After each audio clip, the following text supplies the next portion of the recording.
के दिल्ली में मजूरिया हम कमात बानी हो, एही जकाही के बिहारी लोगवा गारी देवेला। नमस्कार दोस्तों, जैसा कि आप जानते हैं कि नेहा सिंह अपने दर्शकों के लिए या अपने व्यूअर्स के लिए या यूं कहे अपने चाहने वालों के लिए बहुत सारा गाना गाई है और गाती रहती है। तो वैसे ही ये जो गाना अभी सुने हैं वो हम पूरा सुनाएंगे आपको, लेकिन उससे पहले हम आपको बता दें नेहा सिंह अपने फैंस के लिए हर दिन कुछ ना कुछ एक्टिविटी करती रहती है।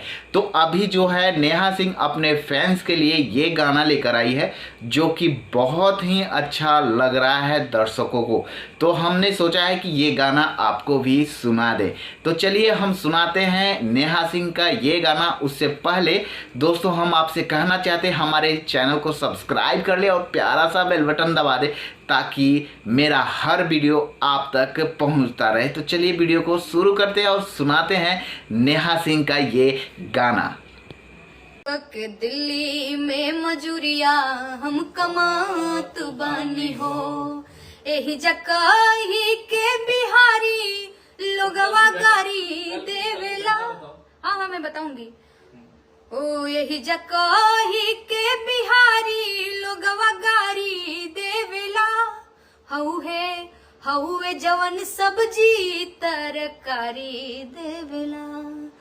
दिन में 100 बेरा वकात में न पात बानी हो, दिन में 100 बेरा वकात में न पात बानी हो।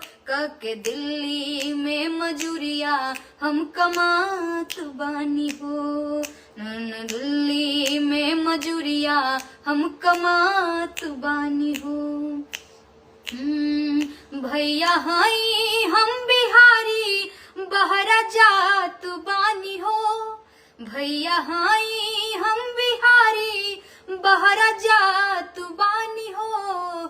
के दिल्ली में मजूरिया हम कमात बानी हो, के दिल्ली में मजूरिया हम कमात बानी।